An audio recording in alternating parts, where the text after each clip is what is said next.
Masechet Gitin Daf Yud Zayin Amud Bet. On va commencer par Yud Zayin Amud Aleph, la Mishnah qui est au bas de la page.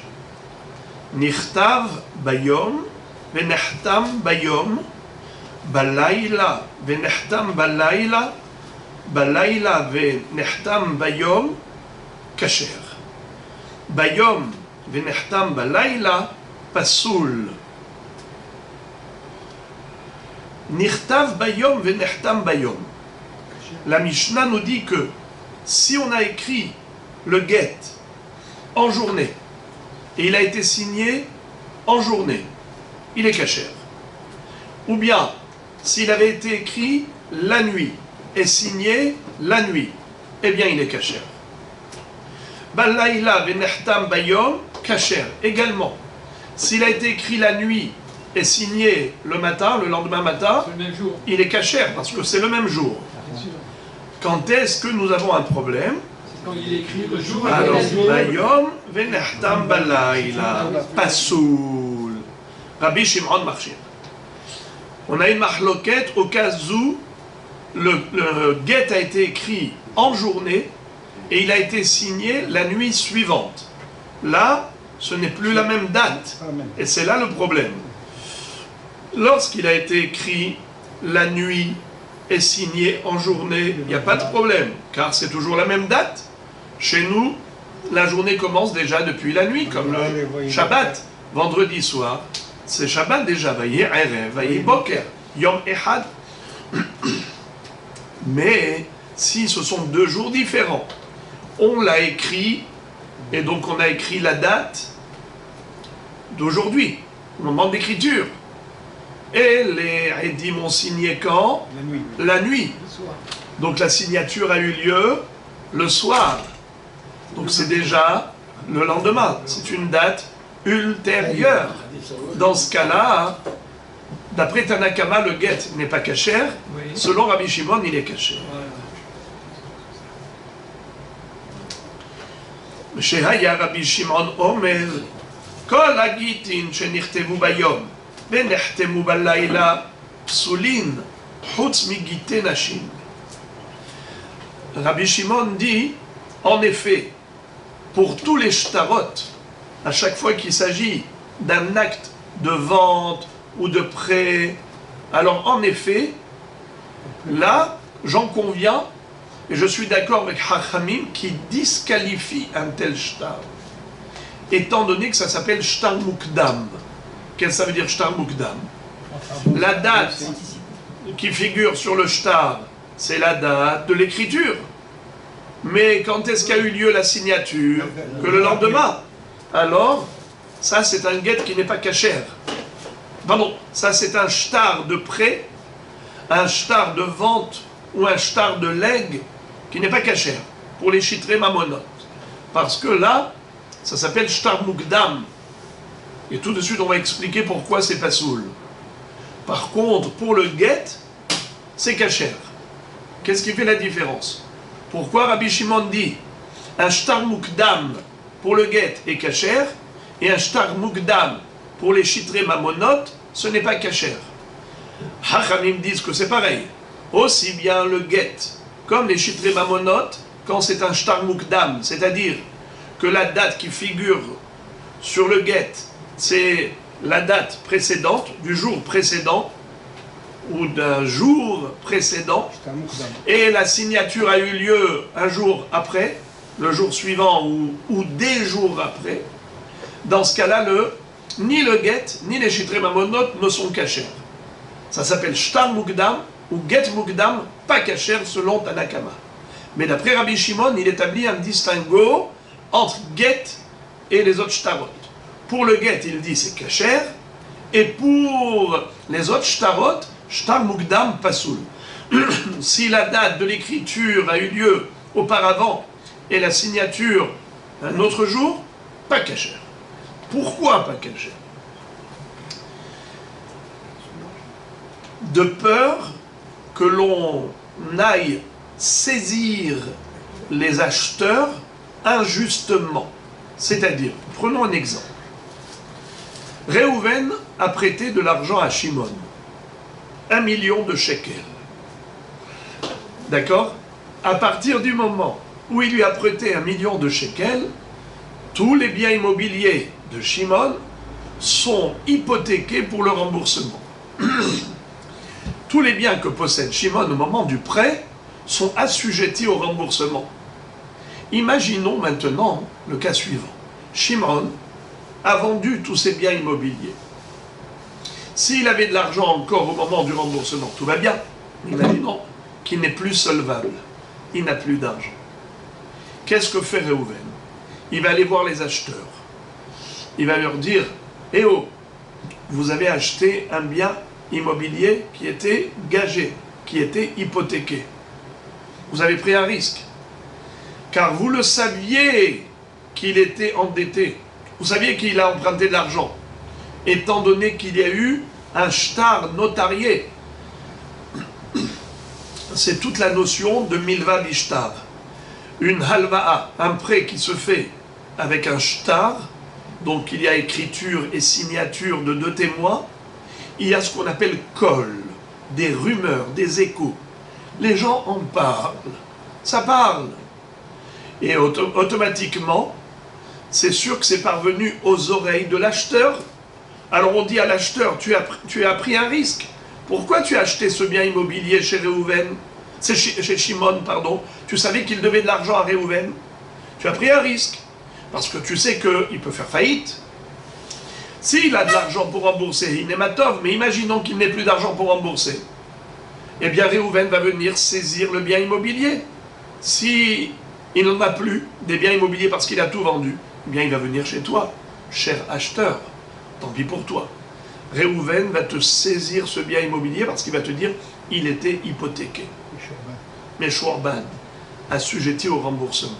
Même si ce n'était pas une hypothèque explicite, c'est une hypothèque implicite. Naturellement, tous les biens immobiliers appartenant à l'emprunteur sont assujettis au remboursement au profit du créancier. Donc le créancier peut aller être gové minalekuhot, saisir les clients, ce qu'on appelle minameshur badim, des biens qui étaient hypothéqués. Maintenant, Rabbi Shimon va dire, pour les chitré mamonot, je suis d'accord avec Hachamim pour dire que un shtar mukdam est pas soul. Pourquoi? Étant donné qu'il pourrait y avoir ici une injustice, vu que sur le guet figure la date de quand? La date du jour précédent, la veille. Mais le prêt a eu lieu concrètement quand? Le lendemain. Alors les gens vont croire que, quand est-ce que Shimon a emprunté l'argent à Réhouven? Quand? La veille. Un jour avant. Et il avait l'intention de rembourser. Un jour avant, ou 10 jours avant, ou un mois avant, ou un an avant. Ça change absolument rien. Ça veut dire que, à partir du moment où la date qui figure sur le shtar, elle est antérieure à la réalité, parce que le prêt, quand est-ce qu'il lui a prêté concrètement? C'est aujourd'hui. Et qu'est-ce qui figure comme date sur le shtar? Une date antérieure. Alors nous, le Beddin, il va se fier à la date du shtar. Il va croire que réellement, le prêt a eu lieu quand? À la date du shtar. Alors ils vont venir dire au client, tu as acheté un bien immobilier hypothéqué, tant pis pour toi. On te saisit pour rembourser au créancier. Mais en réalité, c'est faux. Car concrètement, le prêt, il a eu lieu quand? Bien après l'écriture de cette date. La date, elle est antérieure. La réalité, c'est que bien plus tard, il lui a prêté de l'argent. Donc, les biens sont assujettis, ils sont hypothéqués qu'à partir du prêt, à partir du moment où il lui a prêté réellement, et pas à partir où on a écrit qu'il devait lui y prêter. Ça veut dire que il va y avoir ici une injustice, car le Beddin va se fier à la date du shtar. Voilà pourquoi les Hachamim ont dit shtar mukdam pasoul. Quand il y a un prêt, quand il y a une vente, quand il y a un achat, quand il y a un leg, peu importe quel chitré mamonot, il faut que la date soit la date du jour. Le jour même, pas un jour avant. Car si c'est un jour avant, ça peut engendrer une injustice. car on pourrait croire que l'opération prêt, la halva'a, elle a eu lieu à la date qui figure sur le shtar. Or, c'est faux, ça n'a pas eu lieu à ce moment-là. Toi, tu vas aller saisir injustement les acheteurs. Eux, ils ont acheté avant le prêt. Donc, il n'y a pas de raison que leur bien soit hypothéqué. Ils ont acheté avant le prêt. L'hypothèque, elle commence qu'à partir du prêt. Donc, c'est la raison pour laquelle Hachamim ont dit pas kasher. Un shtar pareil, où la date, elle est antérieure à la réalité, antérieure au prêt, pas kasher, parce que tu risques de saisir les lekuchot injustement. On peut signer un star avant de donner l'argent. C'est un peu ambigu parce que si on n'a pas parlé de signer, on a parlé d'écriture. Justement, la signature, elle a eu lieu ultérieurement. C'est-à-dire, le problème, c'est la date. Non, c'est la signature. Mais non, la signature, elle a eu lieu ultérieurement. Donc je répète, attendez. Rabbi Yeshua, j'ai entendu votre question, écoutez ma réponse. Alors, il y a l'écriture et la signature. L'écriture, on a trouvé quelqu'un qui est capable d'écrire. Il a écrit, à telle date, Réhouven a prêté à Shimron de l'argent. Alors que c'est faux, il n'y a rien eu.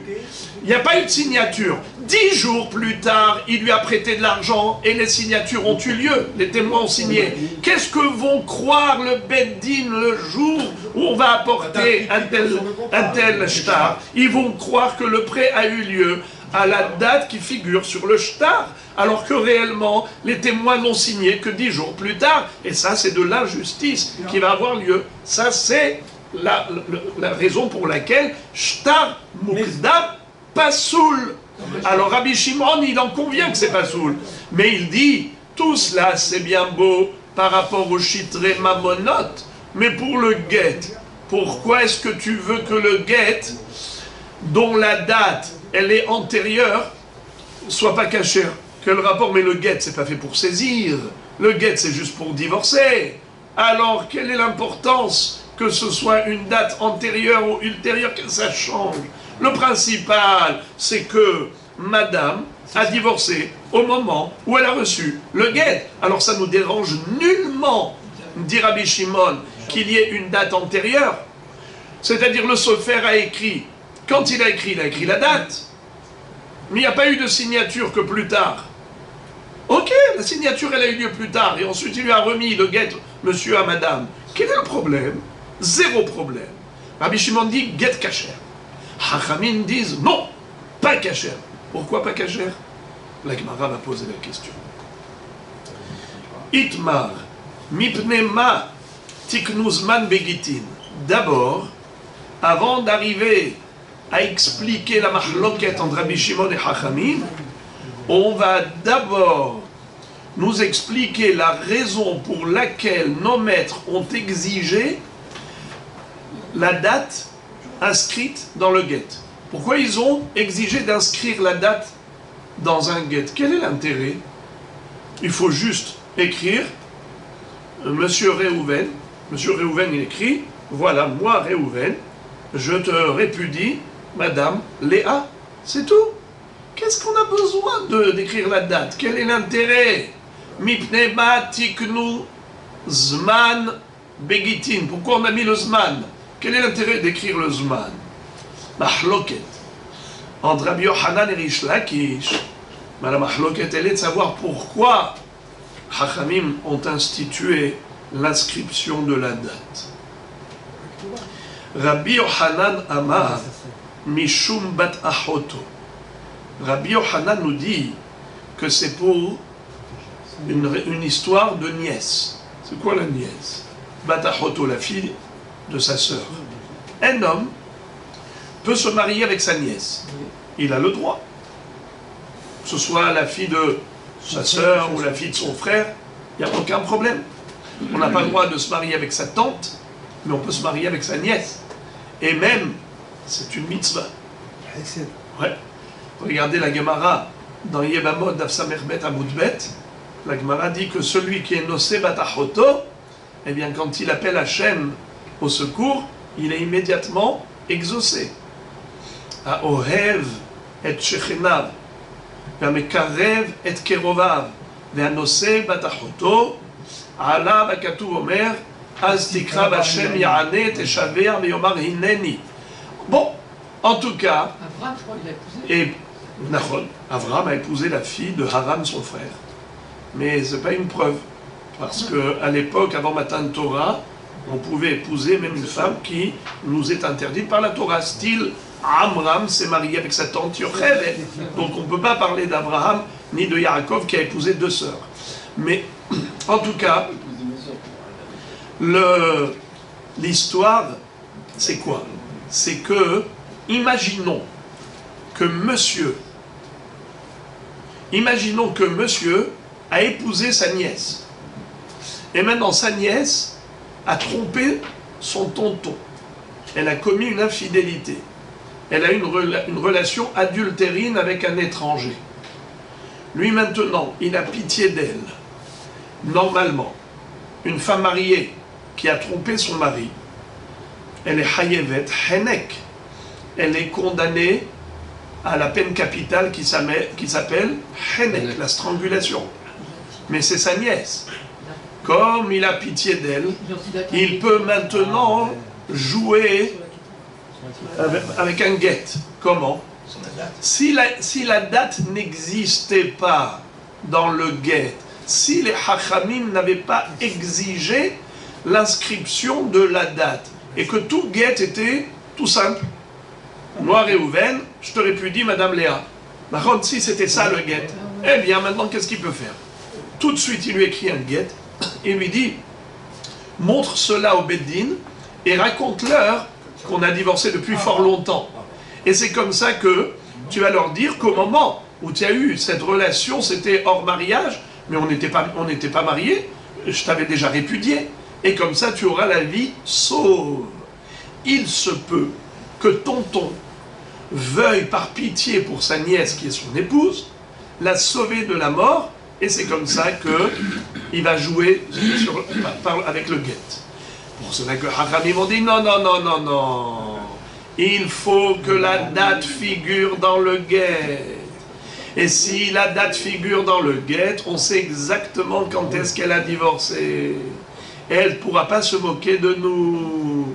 Voilà comment Hachamim ont paré à ce problème. Ils ont dit à partir du moment où la date figure sur le guet, il ne pourra pas jouer avec ça. Pourquoi? Parce que qu'est-ce qu'il va lui faire? Un guet.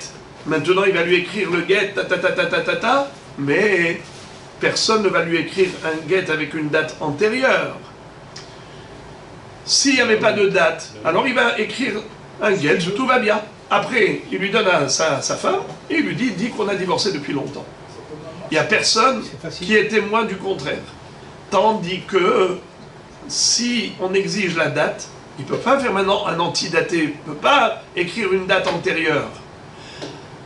Aucun sophère ne va lui écrire du faux et usage de faux au niveau des guitines.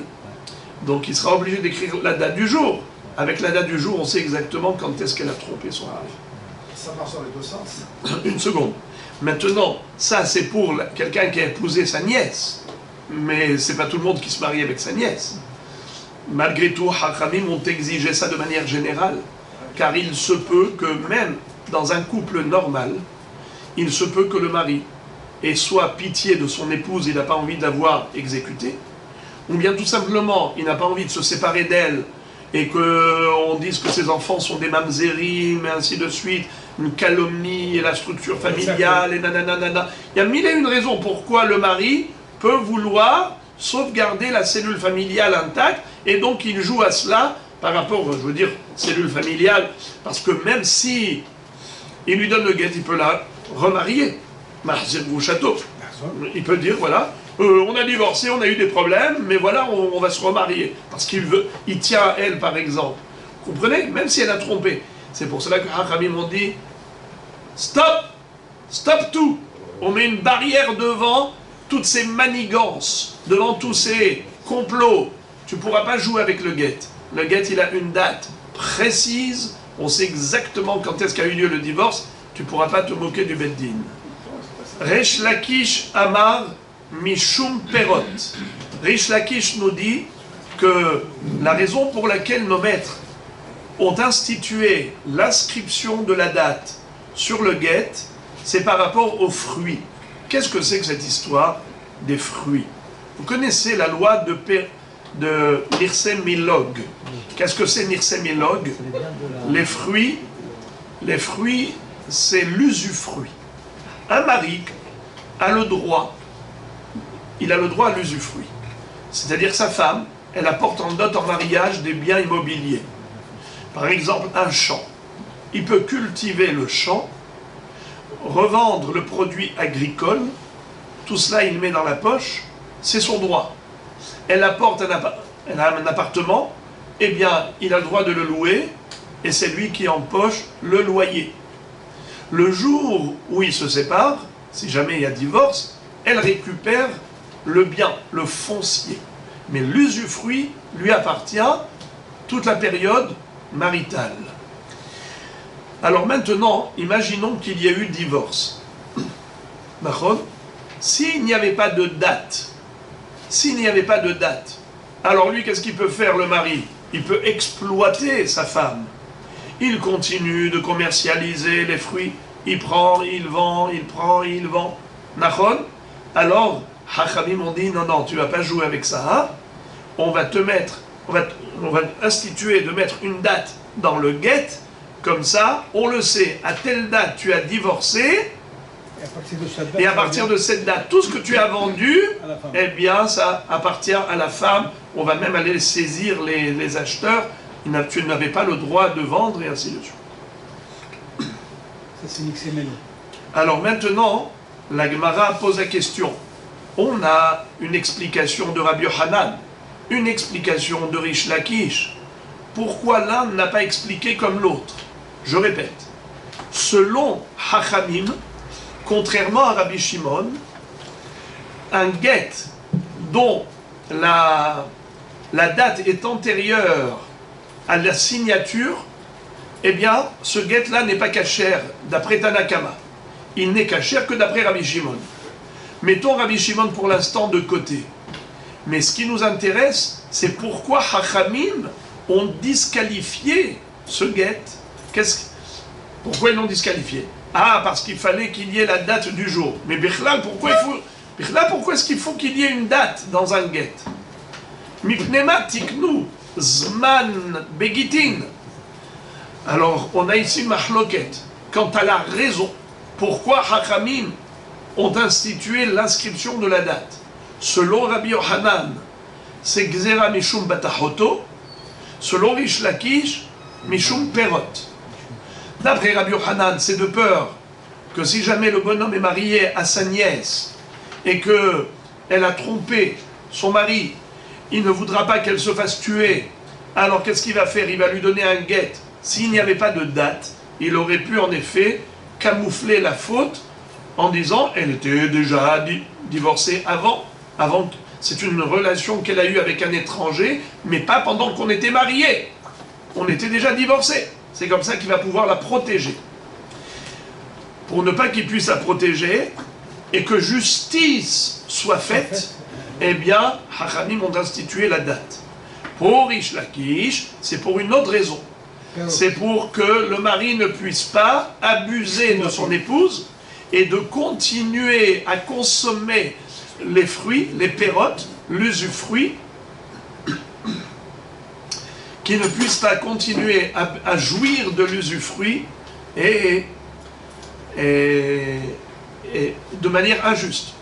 Pour que justice soit faite, alors il faut qu'il y ait une date sur le guet, comme ça on sait qu'ils ont été divorcés à cette date, et tous les fruits qu'il a mangés après le divorce, c'était injuste. Il faut tout rendre et restituer à madame, ça lui revient de droit.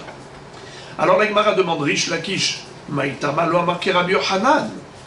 Rish Lakish, qui a donné la raison de Perot pour l'usufruit, pourquoi il n'a pas donné la raison de Rabbi Yochanan, que peut-être que le mari voudra protéger sa nièce, et c'est pour cette raison que Hachamim ont institué l'inscription de la date dans le guet. Amar lecha Znout lo shriha. Il te dit, Rish Lakish, c'est impossible que Hachamim ait institué l'inscription de la date dans tous les guettes du monde pour une histoire de Znout. Mais ce n'est pas quelque chose de fréquent, de courant, qu'une femme trompe son mari, c'est pas quelque chose de régulier, c'est quelque chose qui peut arriver, mais on ne va pas maintenant instaurer pour tout le monde une takana par rapport à quelque chose d'atypique. Alors, puisque c'est quelque chose de l'oshachiyah, ce n'est pas fréquent, voilà pourquoi c'est impossible que Hachamim ait institué l'inscription de la date pour cette raison de Znout. C'est ce que pense Rish Lakish. C'est pour cela qu'il a donné la raison de Perot, de peur que le mari exploite les fruits qui reviennent à son épouse en disant « mais non, on n'avait pas encore divorcé ». Parce que s'il n'y a pas la date, on ne sait pas quand est-ce qu'a eu lieu le divorce. Il dit « mais non, on n'avait pas encore divorcé ». Va prouver le contraire. Rabbi Yochanan, Maïtama lo amar Rish Lakish. Alors maintenant on se tourne vers Rabbi Yochanan et on lui pose la question « pourquoi toi tu n'as pas donné la même explication que Rish Lakish ?» Elle est superbe, cette explication de Perot. Kassavar, yesh la Baal Perot, ad sha'at netina. Rabbi Yochanan a une idée phénoménale. Il dit, mais de toute façon ça ne va servir à rien. Car que tu le saches, que même si on a une date inscrite sur le guet, et que les signataires ont signé le jour même, mais il n'est pas obligé de lui remettre le guet le jour même. Le guet, il peut être remis plus tard. Par exemple, quelqu'un qui a fait écrire un guet en diaspora, et il l'a envoyé en Eretz Israël. L'écriture et la signature, elle a eu lieu le même jour, mais la transmission du guet à la femme, ça peut être bien plus tard. Alors, jusqu'à quand le mari a le droit à l'usufruit des biens de son épouse? Eh bien, jusqu'à ce qu'il divorce réellement. Ce n'est pas depuis l'écriture et la signature, c'est jusqu'à ce qu'il donne le guet. Alors, qu'est-ce qu'on a gagné? En ayant une date, tu as dit tu vas protéger la femme. C'est pas vrai, tu n'as rien protégé. Pourquoi? Parce que même s'il y a eu signature, même s'il y avait eu inscrit l'écriture et la signature à une date précise, mais la transmission du guet s'est fait bien ultérieurement. En attendant, durant toute cette période, il a encore le droit de manger les fruits. Alors qu'est-ce que tu vas lui faire? Tu vas lui dire « Monsieur, mais tu as exploité, tu as abusé de la confiance de ton épouse. Tu lui as donné un guet sans aucune date. Toi, en attendant, tu as commencé tu as continué à jouir de l'usufruit et tu commercialisais le produit agricole des biens qui lui appartenaient après le guet. Mais attendez, alors comment tu apparais au problème? Eh bien, il faut écrire la date. Tu as écrit la date, tu apparais au problème. Tu as mis une barrière devant les mauvaises intentions, les mal intentionnés, les maris mal intentionnés. Ce n'est pas vrai. Tu n'as rien gagné. Pourquoi tu n'as rien gagné? Parce que même si tu inscris une date sur le guet, c'est pas pour autant que le mari n'a pas le droit de jouir encore des biens de son épouse. Car c'est pas parce qu'on a signé un guet qu'elle est divorcée. Peut-être que pour les pérottes. J'ai pas compris ce que vous dites. Ils ne sont pas divorcés. Ils n'ont pas divorcé. Alors à quoi ça sert d'avoir un guet avec une date? Il lui a pas donné le guet. Le guet, il va lui donner que 3 mois plus tard. En attendant, pendant ces 3 mois, il a le droit, ils ne sont pas divorcés. Alors, qu'est-ce qu'on a gagné avec une date? C'est pas parce que tu as institué l'inscription de la date sur le guet que tu as mis un garde-fou pour empêcher le mari d'abuser des biens de sa femme. C'est pas vrai. La date ne l'empêche pas à faire ce qu'il a envie de faire. Donc, forcément, il faut trouver une autre raison. Rabbi Yochanan dit, voilà la raison que j'ai trouvée. Pourquoi nos maîtres ont institué l'inscription de la date dans un guet? Le Zman Baguet, c'est juste par rapport au risque de batahoto. Qu'un mari veuille protéger sa femme pour ne pas qu'elle se fasse tuer, ou bien pour pas qu'on dise que ses enfants sont des mamzerim, et ainsi de suite, ou bien il va rester avec elle, comme j'ai dit, le soldat divorcer, la reprendre, et dire qu'elle a une relation entre deux. Vous savez qu'il a le droit de la reprendre, hein? Oui, oui. Comment ça se fait? Pourtant, elle a été avec quelqu'un d'autre. C'est pas grave. Elle n'était pas mariée avec l'autre. C'était une relation hors mariage entre deux. Il peut la récupérer parce qu'elle n'était pas mariée avec quelqu'un d'autre en attendant. Ok. Alors à Botaï, jusqu'ici, c'est facile. On a compris. Il y a la raison de Rabbi Yochanan. Il y a la raison de Rish Lakish. Pourquoi Rabbi Yochanan n'a pas adhéré à l'explication de Rish Lakish? Pourquoi Rish Lakish n'a pas adhéré à l'explication de Rabbi Yochanan? On a vu pourquoi. Maintenant, la Gemara va analyser la mahloket entre Rabbi Shimon et Chachamim dans la Mishnah selon Rabbi Yochanan et Rish Lakish. Regardez comment c'est beau. Bishlama le Rish Lakish mishum hachi kamarshir Rabbi Shimon ela le Rabbi Yochanan. Maïtama de Rabbi Shimon de Marchir. La question, elle est bombardesque. La Gemara dit, encore d'après Rish Lakish, je comprends pourquoi Rabbi Shimon a dit que c'est kasher. Pourquoi Rabbi Shimon pense que même si la date de l'écriture et la date de la signature ne sont pas le même jour, comme on a vu, Katav Bayom, Benechtam Balayla, ce sont deux dates différentes, puisque la nuit suivante, c'est déjà une date ultérieure. Mais le Sofer, quand il a écrit en journée. Il a écrit la date laquelle? De la journée. Quand est-ce que les signataires ont signé? La nuit. Donc c'est déjà le jour d'après. Alors, qu'est-ce qu'on a dit? Mahloket. D'après Tanakama, le get est pas soul, ça s'appelle le get mukdam. D'après Rabbi Shimon, kasher. Quand est-ce que Rabbi Shimon dit pas kasher? C'est seulement Beshitre Mamonot, pour les raisons qu'on avait expliquées. Question. Rabbi Shimon dit kasher. Je comprends d'après Rish Lakish, mais je ne comprends pas d'après Rabbi Yochanan. C'est-à-dire, je vais commencer par Rabbi Yochanan, inversement à la Gemara, à titre pédagogique. Rabbi Yochanan, tu as dit que toute la raison pour laquelle nos sages ont institué l'inscription de la date sur un guet, c'est pour que le mari ne puisse pas protéger son épouse. Mais là, il peut. Là, d'après Rabbi Shimon, le mari pourra protéger son épouse. Alors comment Rabbi Shimon dit kasher?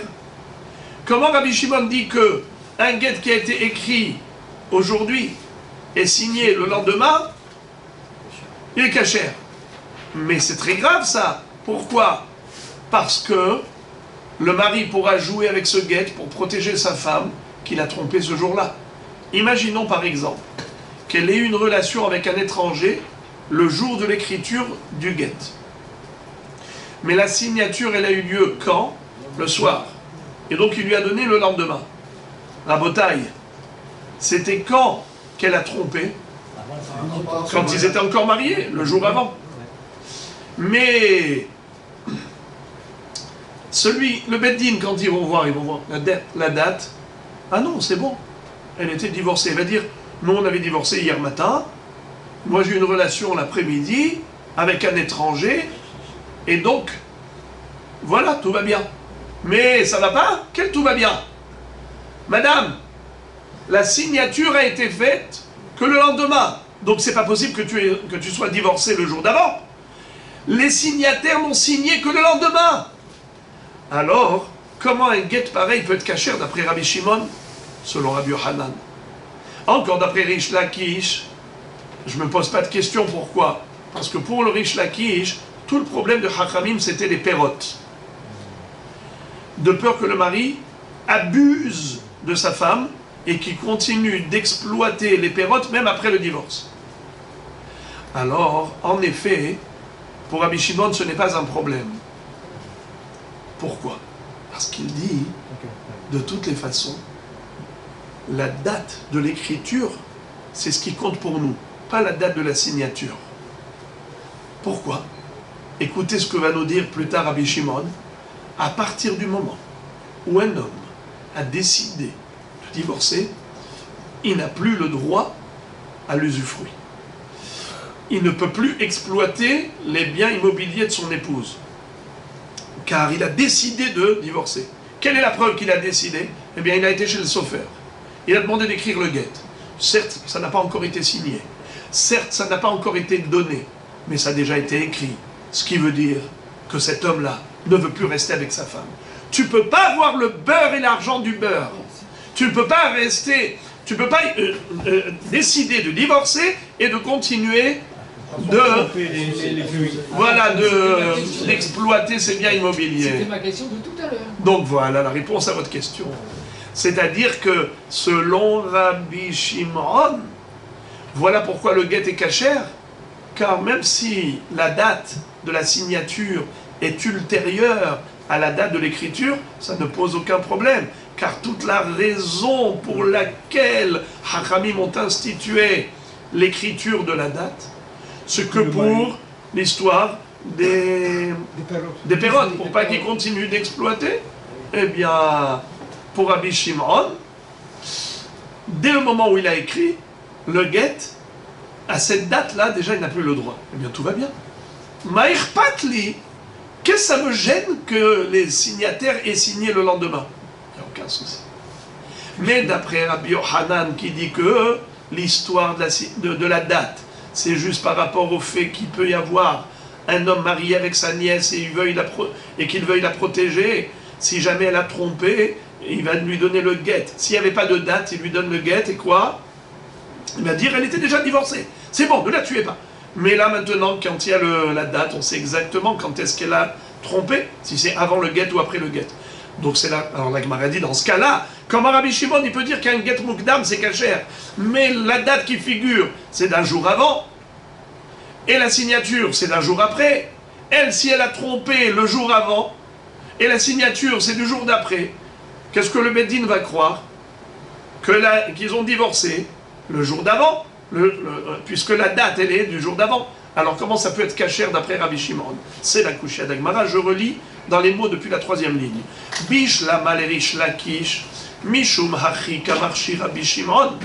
Et là les Rabbi Yohanan, maïtama de Rabbi Shimon de marchir. Réponse.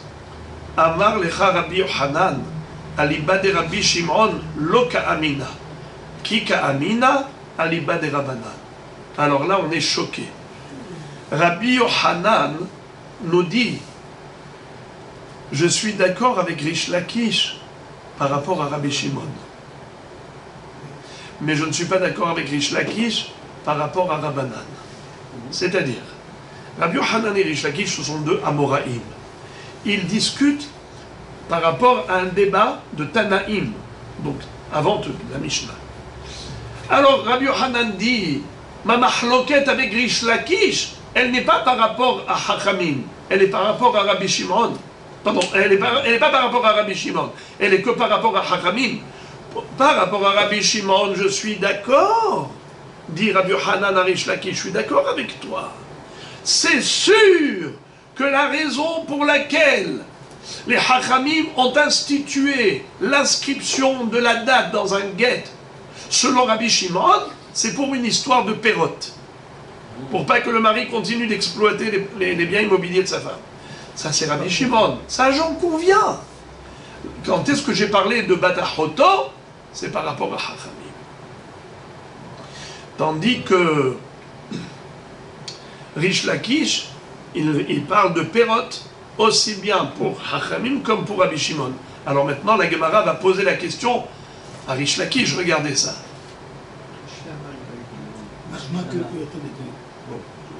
Alors, la Gemara dit comme ça. Bish lama le Rabbi Yohanan, haynu deka ben Rabbi Shimon le Rabbanan. Et là, le Rish Lakish, maïka ben Rabbi Shimon le Rabbanan. Alors maintenant, la question qui saute aux yeux, question bombardesque. Alors très bien, selon Rabbi Yohanan, les choses sont limpides comme l'eau de roche. Quelle est la raison pour laquelle il faut inscrire la date dans le guet, d'après Rabbi Yohanan? Eh bien, ça dépend. Pour Rabbi Shimon, c'est pour une histoire de Perot. Pour Hachamim, c'est pour une histoire de Bat Achoto. L'histoire de la nièce ou l'histoire de l'usufruit. C'est toute la mahloket entre Rabbi Shimon et Hachamim. C'est pour ça que Rabbi Shimon dit ce guet est kasher. Hachamim dit le guet est pasoul. It's very good. Mamash, c'est trop beau. Un délice. Mais pour Rish Lakish qui dit que aussi bien Hachamim comme Rabbi Shimon, tous les deux pensent que l'inscription de la date dans un guet a été instituée par nos maîtres dans le but unique qu'un homme n'exploite pas sa femme, c'est-à-dire qu'il ne continue pas de commercialiser les pérotes même après le divorce. Et s'il n'y avait pas de date, il aurait pu dire que c'est avant le divorce qu'il a vendu ses fruits, marron, pour pas qu'il mente, alors on a exigé la date. Alors pourquoi un get mukdam, dont la date de l'écriture c'est un jour et la signature le lendemain? Pourquoi Hachamim disent que le get est pasoul et Rabbi Shimon dit que le get est kasher? Mais les deux sont d'accord qu'il y a un problème de pérote. Alors pourquoi Rabbi Shimon dit que c'est kasher? Pourquoi Hachamim disent que ce n'est pas kasher? Selon Rish Lakish, on n'arrive pas à percevoir la raison de cette mahloket. Pourquoi il y en a un qui dit blanc, l'autre il dit noir? Mais ils sont tous d'accord que l'inscription de la date c'est pour les pérotes. Pour Rabbi Yochanan c'est clair, c'est nifla. Rabbi Yochanan dit, d'après Hachamim, pourquoi il faut inscrire la date? Batachoto. D'après Rabbi Shimon, pourquoi il faut inscrire la date? Pour les pérotes. Oh, donc ça explique la raison pour laquelle un get mukdam, il est kasher d'après Rabbi Shimon, et il n'est pas soul d'après Hachamim. C'est clair, net et précis.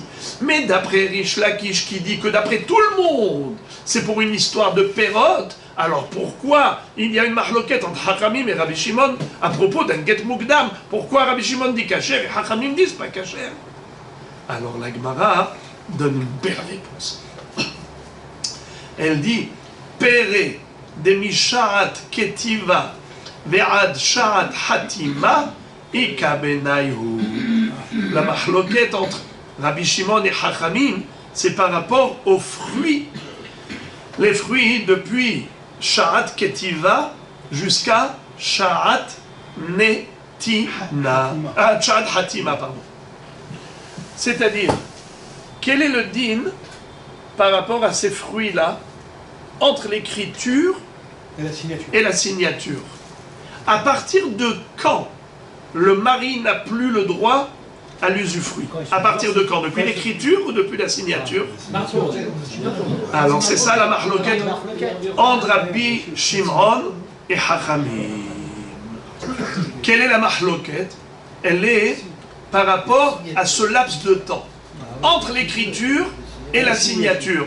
Est-ce que le mari a encore le droit de jouir de ses biens, oui ou non? Selon Rabbi Shimon, depuis l'écriture, il n'a plus le droit. Pourquoi? Car il a pensé divorcer, tu ne peux pas avoir le beurre et l'argent du beurre. Tu ne peux plus exploiter les biens immobiliers de ton épouse. C'est la raison pour laquelle, puisque de toutes les façons, depuis l'écriture, il n'a plus droit à l'usufruit, qu'est-ce que ça nous dérange que la signature soit ultérieure? Ça ne change absolument rien. Car même sans signature, rien que l'écriture lui fait perdre l'usufruit. Alors quel est le problème d'un get qui a été signé ultérieurement, écrit aujourd'hui et signé ultérieurement? Il n'y a aucun problème d'après Rabbi Shimon. Ce get est kasher. Mais d'après Hachamim qui disent que quand est-ce que le mari perd son droit de l'usufruit? Le droit à l'usufruit, c'est quand est-ce qu'il le perd? À partir de la signature, pas à partir de l'écriture, à partir de la signature. Alors c'est la raison pour laquelle, si on a écrit aujourd'hui avec une date d'aujourd'hui, et on a signé une autre date ultérieurement, alors là, tu fais perdre le mari. Signature ou quand elle reçoit le guet? C'est encore une troisième chose. C'est-à-dire que le mari, on va croire le pauvre qu'il a divorcé le jour de l'écriture. Et ce n'est pas vrai. Ils n'ont divorcé que plus tard. Mais elle va profiter de la date. Elle va dire, Moraï Rabotaï, vous voyez bien que la date qui figure sur ce guet, eh bien on avait divorcé depuis ce jour-là. Ah oui? Et alors, qui me ramène tout ce qu'il a vendu. Il a commercialisé tous mes perot nirsemeloug, des dizaines de milliers de shekels, qui me les ramène, qui me les rapporte. Et c'est faux, menteuse. Vous n'avez pas divorcé le jour de l'écriture, vous n'avez divorcé que plus tard. C'est pour ça que Hachamim disent non. Faut pas, un guet pareil, il n'est pas cachère. Il ne faut pas séparer la signature de l'écriture. Il faut que ce soit le jour même. Comme ça, il n'y aura pas de débat entre le mari et la femme par rapport au perot. Alors que pour Rabbi Shimon, pourquoi c'est cachère? Parce qu'il dit de toutes les façons, la femme elle a raison. Dès qu'il a eu l'intention de divorcer et qu'il a fait écrire le guet, même s'il n'a pas signé, déjà il a perdu ses droits, alors elle est tout à fait en droit de réclamer. Ok. La Gemara juste ouvre une parenthèse, elle dit Veha ifra sham'inan lehu deitmar mematay motzi'in leperot Rabbi Yochanan amar misha'at ketiva Verish Lakish amar misha'at netina Ifour. La Gemara dit cette mahloket là par rapport à qu'est-ce que pense Hachamim, c'est-à-dire Tanakama, à partir de quand il perd le droit au perot. Est-ce que c'est depuis le moment où il donne le guet, ou bien est-ce que c'est à partir du moment où on a signé le guet? Comme ça dit, c'est écrit Ktiva, c'est écrit l'écriture. Tosfot, regardez Tosfot, il faut Rish Lakish Amar Misharat Ketiva, Pirouche Misharat Hatima. Ça veut dire qu'ici, exceptionnellement, on a appelé la signature écriture, parce qu'une écriture qui n'est pas signée ne s'appelle pas écriture. Alors c'est bon, mais ici la kavana c'est Hatima. Alors tu vois qu'on a dit le contraire. Rabbi Yochanan dit que, d'après Hachamim, depuis quand le mari perd ses droits? Depuis la signature. Puisque Tosfot dit que Ketiva ici ça veut dire Hatima. Verish Lakish Amar Mishaat Netina. Et Rish Lakish a dit que c'est depuis le moment où il lui donne le guet, la transmission du guet. C'est pareil. Alors, donc, tu es en train de... Chacun se contredit. Rabbi Yochanan et Rish Lakish se contredisent. La Gemara dit Ifour. Tu dois intervertir les noms ici dans cette dernière halakha. C'est qui a dit quoi? Ce qu'a dit Rish Lakish, c'est Rabbi Yochanan. Ce qu'a dit Rabbi Yochanan, c'est Rish Lakish. Et tout va bien dans le meilleur des mondes. Donc là, on a bien compris comment chacun est dans sa chita. Ok, Rabotai, vous avez besoin d'un récapitulatif ou bien c'est bon? Non, c'est bon. C'est bon. Maintenant, Amarlé a baillé les Rabbi Yosef. Maintenant, ça devient facile. Le grumeau est passé. Est dissous. Maintenant, ça devient facile. Amarlé a baillé les Rabbi Yosef. Abaye pose la question à Rabbi Yosef. Il y a une Mishnah qui dit comme ça. Gimel gitin pesulim. Veim niset avalat kacher. Il existe 3 sortes de guettes qui ne sont pas soul que midérabanan. Et d'ailleurs, si la femme a reçu un tel guet qui n'était pas soul midérabanan, et elle s'est remariée avec quelqu'un d'autre, les enfants ne sont pas mamzerim, avalat kacher. Le bébé est kacher. Et c'est quoi ces guitines? L'un d'entre eux c'est quoi? C'est un guet où il n'y a pas de date. Un dette où il n'y a pas de date. Je comprends pas.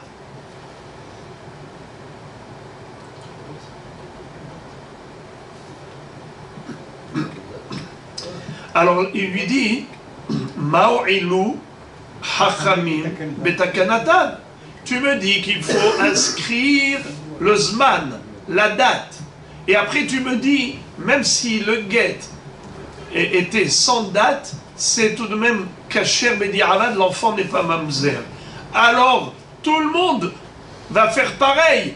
Tu me dis, il faut mettre la date. Mais bedi'avad, ce n'est pas grave. Alors les gens vont jouer là-dessus, par rapport à Batahoto, par rapport à Miloug, au Perot, Nirse Miloug, et ainsi de suite. Les gens, ils vont jouer là-dessus. Alors à quoi ça sert d'instituer une institution pour finalement ne pas s'en tenir?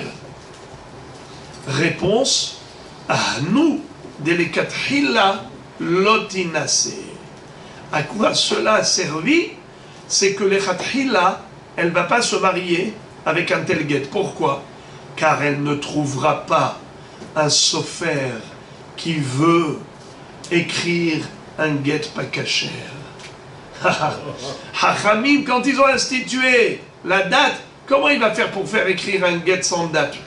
Tu vas trouver un sofer qui acceptera? Certainement pas. Un sofer n'a pas envie de se faire une mauvaise réputation.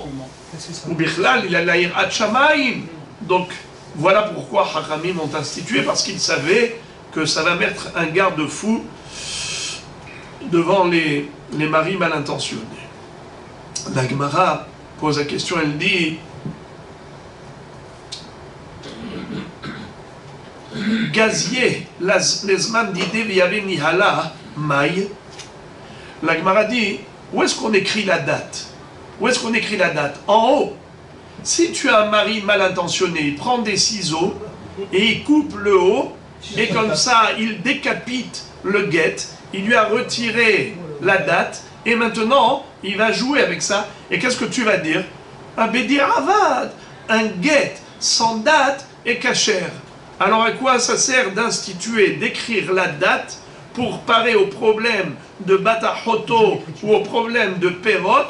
Et tu me dis, à quoi ça a servi? C'est que le sofer, il ne va pas écrire sans date. D'accord, le sofer, il ne va pas écrire sans date. Mais après, un mari, Ramaï, qu'est-ce qu'il va faire? Il va couper la date et tout va bien pour lui. Alors qu'est-ce qu'on a gagné d'instituer ce qui ne peut pas tenir et qui ne va pas faire long feu? À Marley, les Ramaï Lohaïchinan. On ne craint pas à tel point une escroquerie et une truanderie de ce type. Pourquoi? Parce que les gens savent que s'ils vont se faire attraper, ils vont se faire un mauvais shem et tout le monde va en parler. Il n'a pas intérêt à jouer avec le feu. C'est pour ça que Hachamim ont institué. La Gemara pose encore une autre question. Vous savez que toutes les questions qu'on pose maintenant, ça s'adresse à qui? Aux deux, à Rabbi Yochanan et à Rish Lakish. Car chacun a donné une raison pourquoi il faut inscrire la date dans le guet. Soit Mishum Batahoto, soit Mishum Perot. Regardez encore une question. Il est écrit dans une baraïta que si la personne a écrit dans le guet, Shavua, ou Shana, au Chodesh, au Shabbat, Maï, Amarle Kacher. Excusez-moi, c'est pas une baraïta. C'est Abaye qui a posé la question à Rav Yosef et Rav Yosef a répondu. Abaye demande, Rabbeinu, quel est le din si jamais le sofer n'a pas écrit la date du jour? Il n'a écrit que la date de la semaine. C'est-à-dire il a écrit semaine X. Ou bien je vais commencer dans l'ordre de Rav Yosef. Il lui a parlé de Shavua. C'est quoi Shavua, les amis? Faux. Septena. Septena. C'est 7 ans. Une Shemitah. C'est quoi Shavua? Un septena. Une Shemitah. Dans le Yovel, on a combien de septena dans un Yovel? 50 ans. 7 septena. Sheva Shmit. Il a écrit par exemple, on est le 4e septena du Yovel actuel. Ou bien, il a écrit l'année, Shana. Il a écrit quelle année on est? On est 5783. Ok. Ou bien il a écrit Chodesh, le mois. Il n'a pas écrit la date du jour. Il a écrit juste, on est dans le mois de Sivan. Ou bien Shabbat. C'est quoi le Shabbat? Une semaine, bravo. Shabbat, c'est une semaine. Maï, est-ce que ça suffit? Ou bien est-ce qu'il faut écrire la date du jour? Amarle Kacher, il lui a dit c'est tout de même Kacher. Alors, à quoi a servi la takana de Hachamim? Si tu me dis que toute la raison pour laquelle il faut inscrire la date dans un guet, c'est pour que le mari ne puisse pas jouer avec ça, par exemple pour protéger sa nièce, ou bien par exemple pour exploiter l'usufruit, les pérotes, Rabotaï, eh bien il peut toujours profiter, hein? Si tu me dis un septennat, ben, il peut profiter un septennat. Si elle a trompé, eh bien, il peut dire elle a divorcé avant et ainsi de suite. Pareil un an, pareil un mois, pareil une semaine. J'ai pas compris. Regardez ce qu'il lui a dit. Ah, nous les Shavua des caméos, le Shavua des batteries. Il lui a dit ça a servi quand même. C'est qu'on ne peut pas jouer si par exemple elle avait trompé dans le septennat précédent. Eh bien, on voit que si elle avait trompé le septennat précédent, on voit qu'elle était encore mariée, donc elle ne peut pas se cacher. Ou bien si c'était un an, il a écrit l'année, eh bien si elle a trompé l'année précédente, elle ne peut pas se cacher. Ou bien s'il a noté le mois, s'il a trompé le mois d'avant, on ne peut pas se cacher. Une semaine, pareil. Ou bien pour les fruits d'après, si par exemple il a continué, alors ça peut la protéger à sa femme par rapport à l'exploitation de son mari pour l'après-septennat, le septennat suivant, l'année suivante, le mois suivant, la semaine suivante. Voilà, ça protège la femme. Il lui dit, ah bon? Il a écarquillé grand les yeux, j'imagine. Alors, il lui dit, pourquoi tu t'étonnes? Regardez ce que dit Rav Yosef à Abaye. Deilot emahachi, yoma goufe, miyad inan imitzafra imipania, et là, les yoma de kamé, ou yoma de batre, achaname ahne, les chavois de kamé, ou chavois de batre. Qu'est-ce que ça veut dire? Il lui dit, mon cher Abaye, quel est le din? Si par exemple, on a noté et on a signé le même jour, on a écrit le get et le jour même ça a été signé. Donc on a dit, ça c'est un get en bonne et due forme. On ne peut pas mieux qu'écrire le même jour la date et signer le même jour. Mais dis-moi, à quelle heure ça a été écrit et signé? À quelle heure ça a été signé? Peut-être que ça a été écrit le matin, signé l'après-midi. Ron, Rabotaille, elle a pu aller avec quelqu'un le matin. Peut-être qu'elle a trompé son oncle le matin. Ou bien, par exemple, si on parle pour les pérottes, peut-être qu'il lui a donné le guet le matin, et quand est-ce qu'il a profité, il a vendu, il a commercialisé l'usufruit, il a fait un chiffre d'affaires de 100 000 shekels l'après-midi, alors qu'ils étaient divorcés déjà le matin. Est-ce que tu peux mettre un garde-fou devant tous les fous? Mais il y a des fous que tu ne peux pas retenir. Naron, alors cela, qu'est-ce que tu peux faire? Mais alors tu essaies de faire ce que tu peux. Ça veut dire quoi? Eh bien, au moins ça a servi à quelque chose. Le jour d'avant, il ne peut pas jouer avec ça. Le jour d'après, il ne peut pas jouer avec ça. Et c'est vrai qu'il peut jouer avec les heures. Il peut jouer avec les heures. Alors à quoi ça a servi si on peut jouer avec les heures? Eh bien ça a servi qu'il ne peut pas jouer avec les jours. Il est pareil. S'il a mis une semaine, il ne peut pas jouer avec les semaines. Il a mis le mois, il ne pourra pas jouer avec le mois, avec les années, avec les septennats. Ça veut dire que la date, elle a quand même servi. Elle était d'une utilité quelconque, c'est suffisant. Encore, Amar le Ravina, le Rava, Katve ve otve be kiste, Deim efaïsa tefayes mai. Imaginons qu'un monsieur ait écrit un guet, mais il n'a pas donné tout de suite. Il a fait écrire le guet aujourd'hui. Il a fait signer aujourd'hui.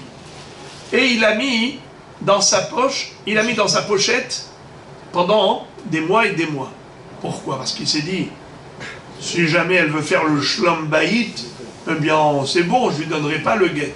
Mais il vaut mieux un tien que deux tu auras. Au moins j'ai le guet sous la main, comme ça si jamais elle en fait des siennes, je lui jette le guet à la figure. Alors maintenant, cet homme-là, imaginons, qu'est-ce que tu as gagné de faire signer le jour même de l'écriture? Le jour de l'écriture, c'est la date de la signature. Qu'est-ce que tu as gagné? Mais tu peux avoir quelqu'un qui va écrire un guet et le faire signer le jour même. Ok, mais il a mis dans son tiroir. Et il dit, avec cette femme avec laquelle il a tout le temps des tensions et des scènes de ménage, il dit, le jour viendra où je vais la surprendre avec ce guet. Mais si elle veut faire vraiment la paix, Shlom Bayit, je suis d'accord aussi pour la paix comme pour la guerre. Alors maintenant, ce monsieur-là, en attendant, il peut y avoir le problème de Batahoto, il peut y avoir le problème des pérotes. Alors comment tu t'en es sorti avec tout ça? La Gemara dit, Amarle, l'omikdim inish pour anuta le nafshe. Il lui a dit, ça c'est rarissime qu'un homme aille faire écrire un guet et signer juste pour l'éventualité de lui donner le guet au cas où, ça c'est rarissime. En général, un homme, il ne devance pas le malheur, il n'avance pas le malheur. Le divorce, il n'a pas envie. le jour où il décidera de divorcer, à ce moment-là, il fera le guet. Mais de garder un guet en point d'interrogation pour s'en servir au cas où, ça, c'est pas quelque chose qu'un homme fait en général. Et donc, c'est rare reçu. Ah, Marley, regardez ça. Amarle Ravina, les Ravashim, Gitin, Abaim, Imdina, Tayam, de Mirteban, Benissan, Velomatu, Atishri, Maorilou, Hachamim, Betakanata. Il lui dit, ça c'est vrai ce que tu dis peut-être, mais il y a quand même des guitines qui sont données bien après la date de l'écriture. Par exemple, de diaspora. On a commencé Masechet Gitin avec Hamevi Get Mimedinat Hayam Le Eretz Israël. Et combien de temps a mis le parcours à l'époque où El Al n'existait pas? Le bonhomme, il a voyagé pendant 3 mois pour apporter le guet du mari à l'épouse qui se trouve là-bas en Eretz Israël. Comment tu me dis que les guettes, en général, un homme, il n'écrit pas un guet pour le mettre dans le tiroir et le donner si éventuellement il en a besoin. L'homme a dit madame pour Hanouta. Mais il y a quand même des guitines qui sont données bien après l'écriture et la signature. Le Shaliach qui apporte d'Eretz Israël. Il lui a répondu, Amrou Kala Hitler. Ce genre de guet a un écho. Il a des rumeurs. Tout le monde en parle. Un guet qui est venu de Hutzala Haaretz avec un Shaliach qui a dit Befanai Nichtav, Befanai Nichtav. Étant donné que un guet pareil fait parler de lui, alors là on sait exactement que la date de l'écriture et signature n'est pas déterminante par rapport au Nirsem Millog ou une éventuelle tromperie, ainsi de suite. Tout le monde le sait que c'est le jour de la transmission du guet qui est déterminant et non pas le jour et non pas la date de l'écriture et signature. Car en effet, entre les deux, il y a eu tout le voyage qu'a entrepris le Shaliach pour apporter le guet du mari à son épouse.